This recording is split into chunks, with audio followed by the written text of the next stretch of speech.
Apa yang kamu pikirkan ketika mendengar perdamaian? Perdamaian adalah suatu kondisi di mana masyarakat bisa hidup secara berdampingan meskipun masyarakat tersebut mempunyai perbedaan. Lantas, sudahkah masyarakat Indonesia merasakan perdamaian? Pada tahun 2020, Kepala Biro Penerbangan Masyarakat Mabes Polri, Brigadir Jenderal Awis Tiono mengatakan, terjadi peningkatan kasus kriminalitas sebanyak 1.632 kasus atau 38,45% pada pekan ke-24 dibanding pekan ke-23 pada 2020. Beberapa jenis kejahatan yang meningkat adalah pencurian dengan pemberatan atau curat, pencurian dengan kekerasan, penyalahgunaan narkoba, pelecehan seksual, penggelapan, dan pencurian kendaraan bermotor. Sedangkan pada tahun 2021, kepolisian mencatat kenaikan angka kriminalitas dari minggu pertama sampai minggu kedua di tahun 2021. Data kepolisian di tanah air menunjukkan kasus kejahatan naik hingga 236 kejadian. Dari data tersebut, dapat disimpulkan bahwa masyarakat Indonesia belum sepenuhnya merasakan perdamaian. Lantas, faktor apa saja yang menjadi penyebab atau penghalang terwujudnya perdamaian di Indonesia? Berikut akan kami paparkan faktor-faktor penyebab atau penghalang terwujudnya perdamaian di Indonesia. Yang pertama, masyarakat Indonesia yang heterogen. Kedua, permasalahan ekonomi. Ketiga, permasalahan politik. Keempat, lemahnya nilai-nilai budaya bangsa akibat kuatnya pengaruh budaya asing. Lalu yang kelima, masih besarnya ketimpangan dan ketidakmerataan pembangunan dan hasil-hasil pembangunan. Apakah keadilan dan penegakan hukum di Indonesia sudah terlaksana dengan baik? Indonesia adalah negara hukum. Sebagai negara hukum, tentunya penegakan hukum yang tidak memihak telah diatur dalam Undang-Undang Dasar 1945, Pasal 27 Ayat 1, yang berbunyi, sebagai warga negara bersamaan kedudukannya di mata hukum dan pemerintahan, dan wajib menjunjung tinggi hukum dan pemerintahan itu dengan tidak ada kecualinya. Tegaknya keadilan hukum adalah jaminan dan bentuk perwujudan dari nilai-nilai kemanusiaan yang adil dan beradab sebagai sila kedua Pancasila, dan perwujudan dari nilai-nilai keadilan sosial bagi seluruh rakyat Indonesia sebagai sila kelima Pancasila. Maka dari itu, sudah seharusnya negara menjamin dan menegakkan keadilan dengan adil. Namun, dalam praktiknya, sudah tidak ada lagi keadilan dalam penegakan hukum di Indonesia. Hukum Indonesia dinilai belum maksimal dalam memberikan keadilan bagi masyarakat.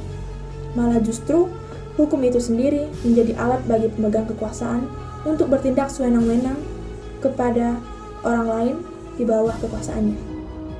Berikut adalah contoh kasus ketidakadilan yang terjadi di Indonesia. Kasus yang pertama ialah 2 orang ibu yang terancam hukuman 7 tahun penjara setelah mencuri susu bayi demi anaknya. Sedangkan kasus yang kedua ialah Bupati Bandung Barat yang divonis dengan hukuman 5 tahun penjara setelah terbukti melakukan korupsi pada dana bansos COVID-19. Dari 2 kasus di atas dapat memberikan kita gambaran betapa tidak adilnya hukum yang ada di Indonesia. Sangat terlihat bahwa hukum di Indonesia memang sangat tajam ke bawah tetapi tumpul ke atas.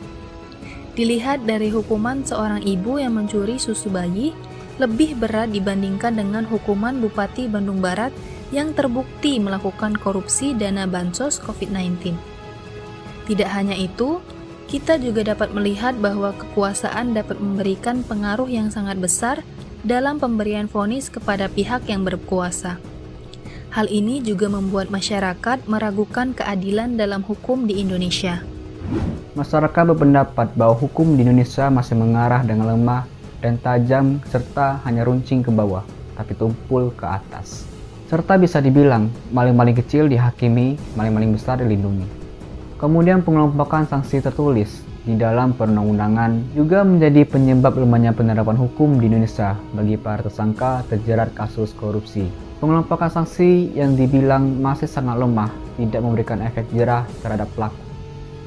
Seakan menjadi harapan semu untuk masyarakat yang mengharapkan keadilan. Begitu sulit untuk mendapatkan kedamaian jika hal ini terus berlanjut. Lantas usaha seperti apa yang bisa dilakukan oleh masyarakat ataupun mahasiswa untuk mendapatkan keadilan? Sebagai mahasiswa Universitas Sriwijaya, kita juga berusaha untuk ikut serta menjadi bagian dari orang-orang yang menuntut keadilan dengan cara yang pertama, kita dapat memberikan sarana untuk dapat menyampaikan aspirasi dengan baik. Karena banyak sekali para korban ataupun kasus yang terjadi di Indonesia yang sulit untuk bersuara. Ada bahkan ingin melapor tapi tidak mendapatkan tempat yang baik. Maka dari itu, kita menyediakan sarana untuk para masyarakat yang mendapatkan kasus ketidakadilan. Kalian bisa menghubungi kami melalui DM, Twitter ataupun Instagram, dan kami pun menyediakan call center. Lalu kita akan bantu pos untuk menyebarkan berita tersebut, menarik simpati masyarakat sehingga suara yang dibungkam bisa terdengar. Kita juga bisa melakukan gerakan kampanye melalui Twitter dengan menyebar hashtag hukum harus buta dan hashtag stop membeli hukum. Karena hukum pada dasarnya memang buta dan tidak memandang bulu. Dengan cara itu hukum bisa adil. Lalu yang kedua, kita dapat bergerak aktif dalam mengedukasi masyarakat supaya sadar dan tidak buta akan hukum di Indonesia. Kita pun turut membuat sebuah seminar ataupun sosialisasi mengenai hukum, mengedukasi masyarakat agar sadar dan tidak buta akan hukum. Kemudian yang terakhir, kita dapat mengupayakan agar hukum Indonesia dapat ditegakkan dengan adil. Bahkan kita pun ikut turut aksi turun di lapangan dan ikut andil dalam mengawal kasus terkini. Kita akan terus kawal hingga keadilan dicapai. Jadi, teman-teman sekalian, saudara-saudara sekalian, ayo ikutlah bersama kami menyelamatkan keadilan yang diikat mati. Tanpa keadilan, kedamaian tidak akan tercipta.